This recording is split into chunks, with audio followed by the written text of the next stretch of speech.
Hello student, હવે જો ધોરણ 8 ની અંદર આપણે 8મું ચેપ્ટર જોતા હતા રાશિઓની તુલના। એની અંદર આપણે રાશિઓની તુલનાની અંદર ગુણોત્તર, પછી ટકાનું મૂલ્યમાં અને મૂલ્યનું ટકામાં રૂપાંતર, આટલી વસ્તુ આપણે એની અંદર શીખ્યા હતા। બરાબર, ગુણોત્તરની અંદર કેવી રીતે શોધવાનું એ પણ આપણે શીખ્યા હતા। તો દરેક વિદ્યાર્થીને ખબર પડવી જોઈએ। જો ના ખબર પડતી હોય તો તમારે એની અંદર જે ડાઉટ સોલ્વિંગ આપણે લેક્ચર લઈએ છીએ એની અંદર તમારે મને પૂછી શકાશે। હવે સ્વાધ્યાય 8.1 ની અંદર 5મા નંબરનો દાખલો આપણે આયા છે।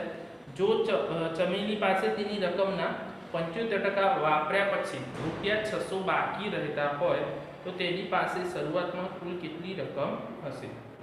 હવે જો ચમેલી પાસે કેટલા રકમ છે ખબર છે નહીં, તો એ રકમ આપણને ખબર છે ને। જો તે ચમેલી પાસે તેની રકમના 75% વાપર્યા પછી 75% 100 એ 75 રૂપિયા વાપરી દે છે તો બી એની જોડે કેટલા રૂપિયા વધે છે?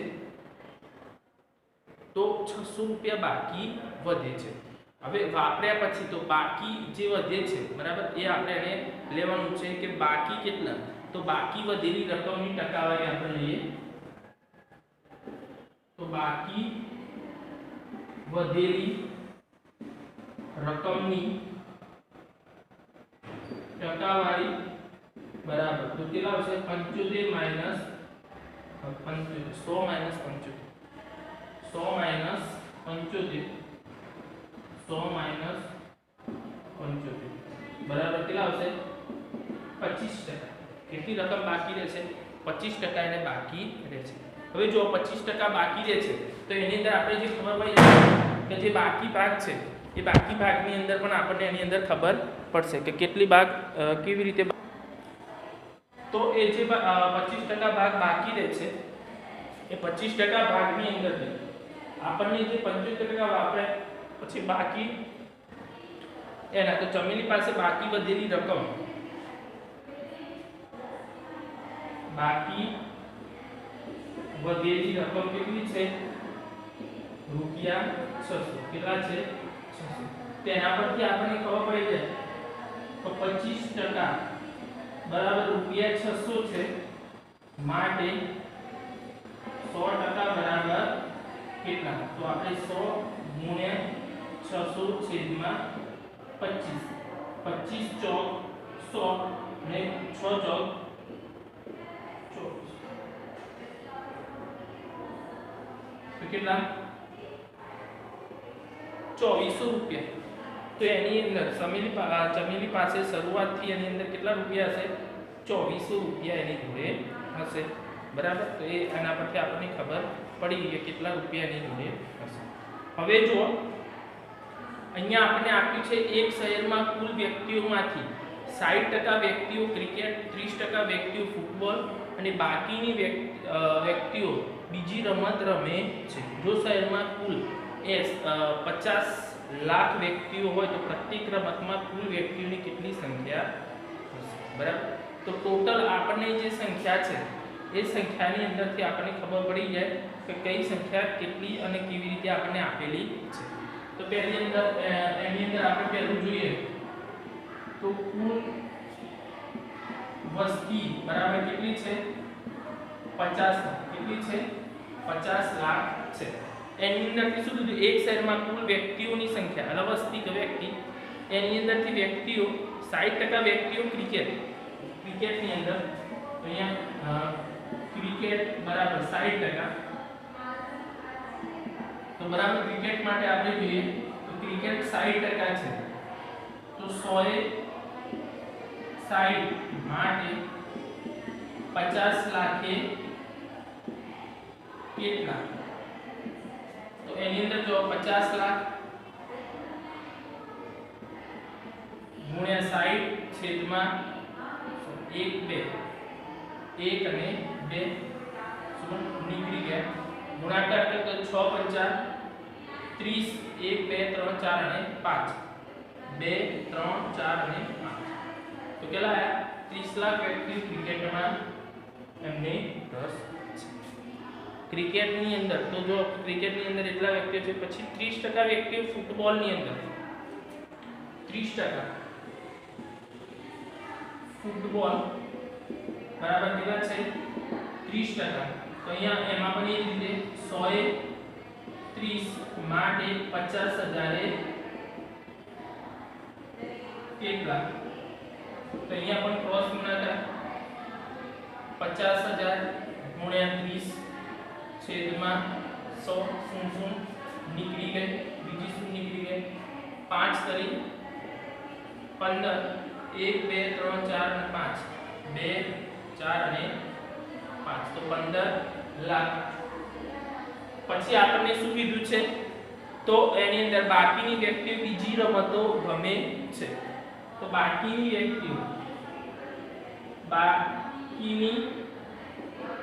વ્યક્તિઓ બરાબર કેટલી છે? તો 100 માઈનસ ક્રિકેટની અંદર કેટલા હતા?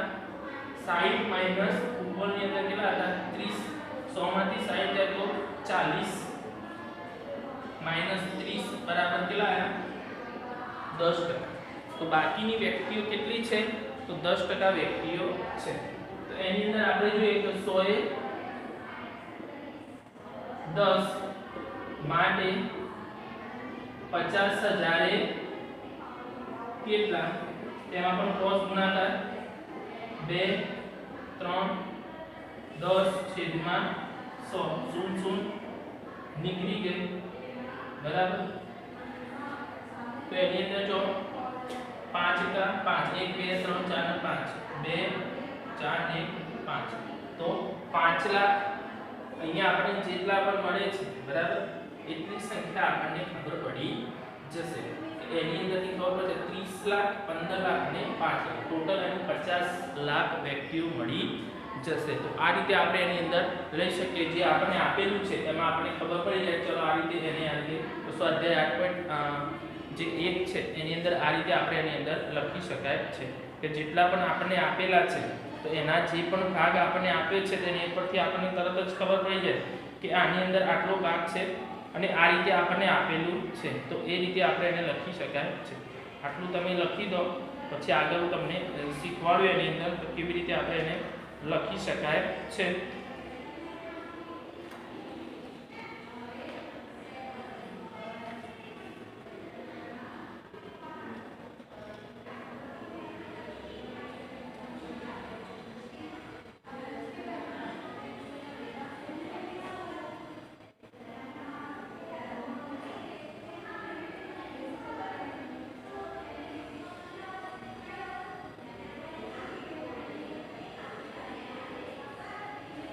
હવે જો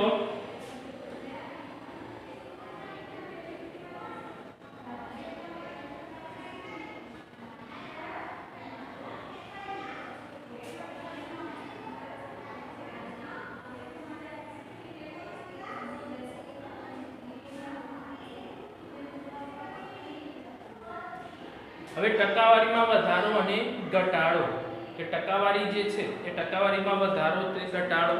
તો આપણે વધારો અને ઘટાડો શીખવો છે તો કેવી રીતે શીખી જઈએ? ટકાવારીમાં વધારો કે ઘટાડો. હવે ટકાવારીમાં વધારો કે ઘટાડો આપણે જે ટકાવારી આપણને આપી છે એની અંદર જે ઘટાડો કે વધારો જોવો હોય આપણે તો એની અંદરથી આપણને કેટલો વધારો થયો છે અને કેટલો ઘટાડો થયો છે એ વસ્તુ જાણવા માટે જે રકમ આપણને આપેલી છે એ રકમની અંદરથી આપણને ખબર પડી જાય કે જે વધારો થયો છે બરાબર એ વધારાની અંદરથી અને એ ઘટાડાની અંદરથી દરેક વસ્તુ આપણે કહી શકીએ. હવે વધારો અને ઘટાડો બરાબર તો દાખલા તરીકે કોઈ હોય બરાબર તો એની અંદર પેટ્રોલની અંદર 80 રૂપિયા કિંમત છે અને એની અંદર 5% વધારો થયો. 5% વધારો થયો એટલે 5 રૂપિયા વધારો નથી તે 5% 100 એ 5 રૂપિયા વધારો થાય છે. તો 75 રૂપિયા જો એની કિંમત હોય તો એ કેટલો વધારો થાય એ આપણે એની અંદર લખી શકીએ.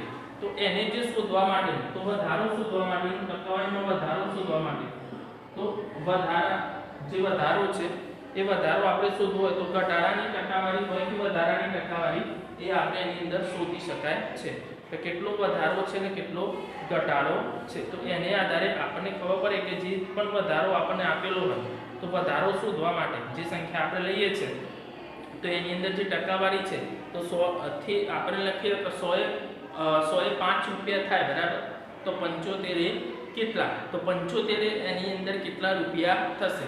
તો જે આપણે 75 પછી એનો ક્રોસ ગુણાકાર કરીએ તો 75 થી એની અંદર જે વધારો અને ઘટાડો છે એ વસ્તુ આપણને ખબર પડી જશે કે એની અંદરથી જે ભાગ, તો વધારો બરાબર, તો એ જે વધારો છે એ વધારાની અંદર કઈ સંખ્યા આપણે લઈએ છીએ, તો એની અંદરથી જે મૂળ કિંમત હોય ગુણ્યા વધારાની તે આવે ટકાવારી છેદમાં 100, બરાબર. કે જે પણ આપણે આપેલું હોય, જો વધારો આપણને આપેલો હોય તો મૂળ કિંમત એની કેટલી છે એ વસ્તુને જોવાની, પછી વધારાની જે ટકાવારી આપી હોય એ જોવાની, અને ઘટાડાની ટકાવારી આપણને આપેલી હોય એ પણ આપણે જોવાની. તો આ રીતે વધારો, જો ઘટાડો લેવો હોય, આપણે ઘટાડો લેવો છે તો શું આવે? મૂળ કિંમત ગુણ્યા ઘટાડાની ટકાવારી છેદમાં, બરાબર. જે ઘટાડાની ટકાવારી આપણને આપી હોય એને આપણે એ સંખ્યાથી ભાગી નાખીએ, એટલે કે ભાગાકાર કરીએ, એટલે આપણને એ સંખ્યાની અંદર ખબર પડી જાય કે કેટલો વધારો થયો છે અને કેટલો ઘટાડો થયો છે. તો એ પણ આપણને એ ટકાવારીને આધારે જ ખબર પડે કે આટલો વધારો અને આટલો ઘટાડો એની અંદર જોવા મળે છે. હવે જો આપણે પોઈન્ટ ટુ પોઈન્ટ એની અંદર જે આપણે આપેલી હોય એ વસ્તુ રકમથી આપણે એને સમજીએ તો આપણને વધારે આઈડિયા આવશે કે કેવી રીતે આપણે એને લખવાનું છે. તો એની અંદર જે કિંમતો આવે છે, હવે આ ટકાવારીના સૂત્રો તમારે આની અંદર ઘણા બધા આવે છે, ધ્યાન રાખજો. પહેલી છે મૂળ કિંમત, એને ટૂંકમાં મૂકી પણ કહેવાય. મૂળ કિંમતની ટૂંકમાં શું કહેવાય? મૂકી પણ કહે છે. હવે મૂળ કિંમત કોને કહેવાય? જે આપણને આપી છે ની મૂળ કિંમત લેવી છે આપણે, તે મૂળ કિંમત કોને કહેવાશે એ આપણે એની અંદર જોઈએ. તો હવે જો મૂળ કિંમત જે આપણે આપેલી છે, તો મૂળ કિંમત એટલે શું? જે કિંમત વસ્તુ ખરીદાય તે કિંમતની વસ્તુની મૂળ કિંમત કહે છે. જે કિંમતે વસ્તુ ખરીદાય, જે કિંમતે વસ્તુ ખરીદાય તે કિંમતને વસ્તુની મૂળ કિંમત અથવા ખરીદ કિંમત કહે છે, બરાબર. તો મૂળ કિંમત છે એ મૂળ કિંમતને ટૂંકમાં મૂકી કહે છે. ખરીદ કિંમત છે તો ખરીદ કિંમતને ટૂંકમાં ખકી કહે છે. આ બધું આપણે ભણી ગયેલા છે, આ આઈડિયા છે. આગળ ફરી એકવાર એનું રિવિઝન કરેલી આપણને, એટલે તમને ખબર પડશે કે કઈ કિંમત કેવી રીતે આપણે લખી શકાય છે, બરાબર. પછી ખરાજાત, બીજો પોઈન્ટ આવે છે ખરાજાત. હવે ખરાજાત કોને કહેવાય? તો જે વસ્તુ આપણે ખરીદી, વસ્તુની ખરીદી પછી તે વસ્તુ પર, વસ્તુ માટે થતા વધારાના ખર્ચને, વસ્તુની ખરીદી પર, વસ્તુની જે વસ્તુ આપણે ખરીદી છે, બરાબર, વસ્તુની ખરીદી પર, ખરીદી જે આપણે કરીએ છીએ એ વસ્તુની ખરીદી પછી તેના પર થતો વધારાનો ખર્ચ ને શું કહે છે? ખરાજાત કહે છે, બરાબર. જે વધારાનો ખર્ચ થાય એના ઉપર એને આપણે ખરાજાત કહે છે. તો ખરાજાતની અંદર કઈ વસ્તુ આવે? તો કઈ વસ્તુ આપણે ઘરે લાવવા માટે ભાડું આપ્યું હોય, પછી મજૂરી હોય, કોઈ વસ્તુની મજૂરી ચૂકવી હોય આપણે, બરાબર, એ વસ્તુની અંદર, પછી કર આપ્યો હોય, બરાબર, એટલે ટેક્સ આપ્યો હોય, બરાબર, એ વસ્તુ, પછી કોઈ વસ્તુનું સમારકામ કરાયું, સમારકામ એટલે રિપેરિંગ, શું કરાયું? કોઈ વસ્તુનું સમારકામ અને રિપેરિંગ કરાયું હોય એ વસ્તુ. દાખલા તરીકે આપણે કોઈ દુકાનથી ફ્રીજ લીધો અને એ ફ્રીજ લાવવા એની કિંમત છે 10,500, અને ઘરે લાવવા માટે બીજો 500 રૂપિયા ખર્ચ થાય છે, તો પાછું આપણે શું થઈ જાય? એની ખરાજાત 500 રૂપિયા પ્લસ થઈ જાય. એટલે કે શું થાય? એની 10,500 કિંમત હતી પણ પ્લસ 500 થઈ ગઈ, એટલે કેટલી થઈ ગઈ? 11,000 એની કિંમત થઈ જશે. જો ખરાજાત આવી જાય તો પછી કિંમત બદલાઈ જાય, કહેવાય પડતર કિંમત. શું કહેવાય?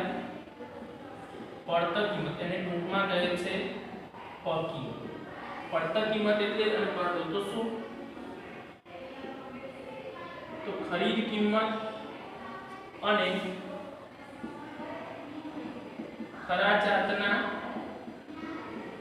સરવાળાને શું કહે છે? પકી કહે છે. બરાબર. તેનું સૂત્ર છે પકી બરાબર ખકી લખો અથવા મૂળ કિંમત લખો. આ બેમાંથી કોઈ પણ લખી શકે. મૂકી ખકી અથવા મૂકી પ્લસ શું આવે? ખરાજાત. બરાબર. આ સૂત્ર છે પડતર કિંમત માટેનું કે પડતર કિંમત એટલે શું? તો ખકી અથવા મૂકી.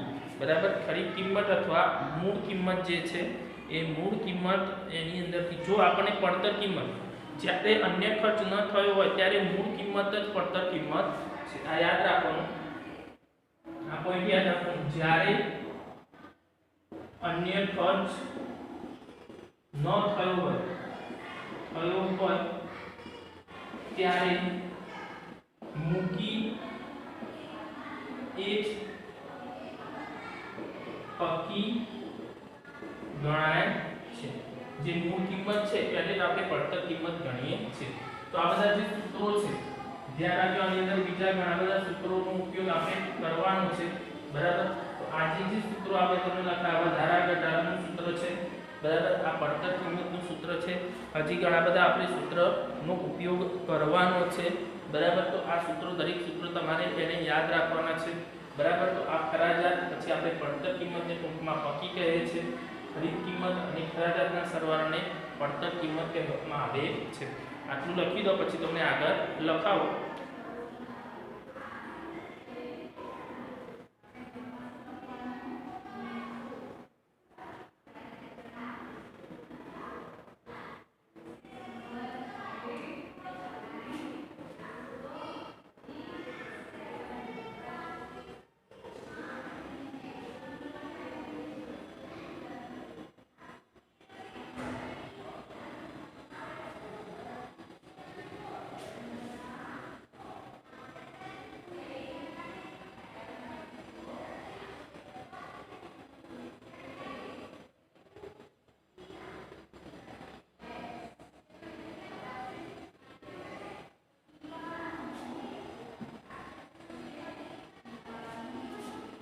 હવે જો બીજો પોઈન્ટ આવે છે વેચાણ કિંમત.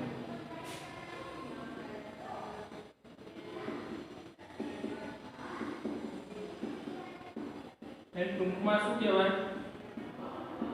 વેકી. હવે વેચાણ કિંમત જે ટૂંકમાં વેકી કહે છે એને આપણે લેવું હોય. બરાબર. તો જે કિંમતે વેપારી વસ્તુ વેચે તે કિંમત જે કિંમતે વેપારી વસ્તુ વેચે અથવા કોઈ માણસ વસ્તુ વેપારીનો મતલબ શું? કોઈ વ્યક્તિ વસ્તુ વેચે તે કિંમતને શું કહે છે? વેચાણ કિંમત કહે છે. શું કહે છે?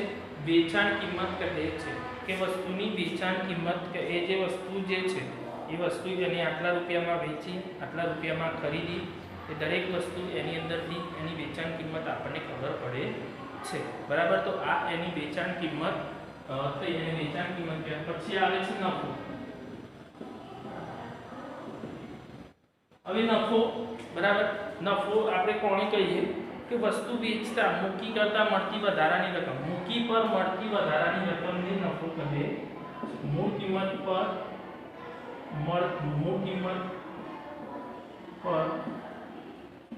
મળતી વધારાની રકમને નફો કહે છે. મૂળ કિંમત પર અથવા પડતર કિંમત બે વસ્તુ. મૂળ કિંમત પર અથવા અહીંયા પડતર કિંમત પર નહીં આપણે પકી પર પડતર કિંમત પર મળતી વધારાની રકમને આપણે શું કહીએ છીએ? નફો કહીએ છીએ. હવે નફો જે છે એ નફો આપણે બે રીતે એની અંદર સૂત્રની અંદર આપણે ઉપયોગ કરી શકીએ છીએ કે નફો એટલે મૂળ કિંમત પર જે કિંમત આપણને આપી છે તો નફો એ ક્યારે થાય અને ખોટ. તો નફો અને વેચાણ કિંમત, જો એની વેચાણ કિંમત અને મૂળ કિંમતને આધારે આપણે નફો એની અંદર આપણને ખબર પડે છે. તો વસ્તુ વેચતા કે નફો શું થાય તો નફાની અંદર તો વેચાણ કિંમત કરતાં મૂળ કિંમત કેવી હોય ઓછી હોય, તો મૂળ કિંમત કરતાં વેચાણ કિંમત વધારે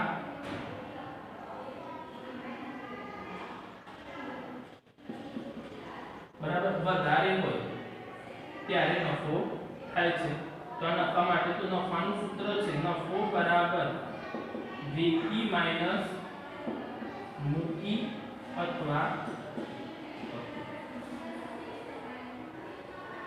મૂકી અથવા બકી બેમાંથી એક જ કિંમત લેવાની. જો આપણને પડતર કિંમત ના આવતી હોય તો આપણે તમારે સૂત્ર જ્યારે રકમને જે દાખલાની અંદર ઉપયોગ કરો છો ત્યારે આ મૂકી અથવા બકી બેમાંથી એક જ રકમ આવશે. આપણે કેવી રીતે કે એ જે જ્યારે આપણે નીચે છે ત્યારે જો એની અંદર ખરાજાત ના આપી હોય તો મૂળ કિંમત આવે. આપણે આગળ લખ્યું કે જો ખરાજાત ના આપી અન્ય ખર્ચ થતો ના હોય તો એ વસ્તુની મૂળ કિંમત ગણાશે. તો એ મૂળ કિંમતની અંદર આપણે લેવું.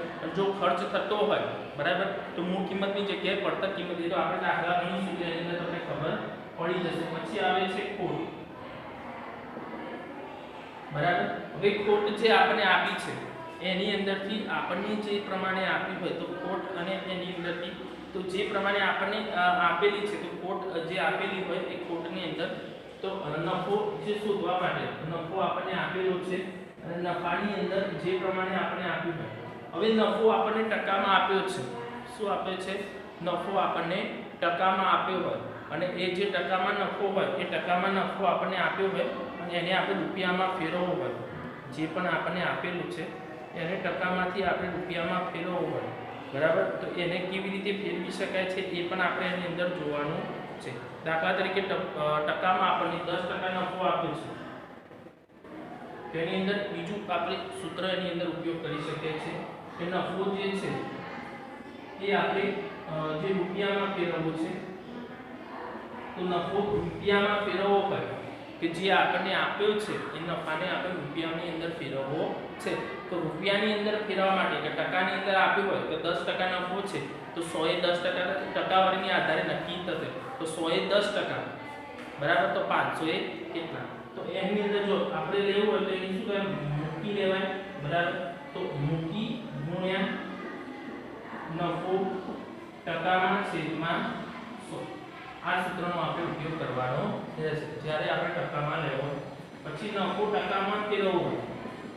રૂપિયામાં આપ્યો છે 10 રૂપિયા આપ્યો છે એને ટકામાં ફેરવવો છે તો જે પણ આપણે આપ્યો છે એની જે કિંમત છે એની અંદરથી આપણે એને લખી શકીએ તો નફો રૂપિયામાં ગુણ્યા 100 ભાગ્યા પછી મૂળ કિંમતની અંદર જે આપણે આપી છે એની અંદર પડતર કિંમત આપણે લઈ શકીએ. એની જે કિંમત છે એ કિંમતની અંદર આપણે આ રીતે એના સૂત્રનો ઉપયોગ કરી શકાય. જે સૂત્રો આપણે આપેલા છે આ ત્રણ સૂત્રો એની અંદર આપણે લઈ શકીએ છીએ. પછી ખોટ. હવે ખોટ જે છે એ ખોટની અંદર જે પ્રમાણે આપણને આપ્યું છે બરાબર એ પ્રમાણે આપણે એની અંદર લઈ શકીએ. તો આ જે સૂત્રો છે બરાબર જેટલા પણ આપણે સૂત્રો આજે તમને કરાવીએ છીએ એ દરેક સૂત્ર આપણે એની અંદર જે પણ સૂત્ર આપ્યા છે એ સૂત્ર દરેક સૂત્રો જેટલા પણ આપણે તમને લખાઈએ એ સૂત્રનો ઉપયોગ કરીને કરવાનું છે બરાબર. તો અહીંયાથી આપણે ખોટ છે એ નેક્સ્ટ લેક્ચરની અંદર આપણે જોજો. અત્યારે તમે જેટલા પણ સૂત્રો મેં લખાયા સૂત્રો તમારે 5-5 વખત લખી અને તૈયાર કરવાના છે. બાકીનું જે ખોટવાળું જે છે એ આપણે નેક્સ્ટ લેક્ચરની અંદર જોઈશું કે એની અંદર કેવી રીતે આવશે.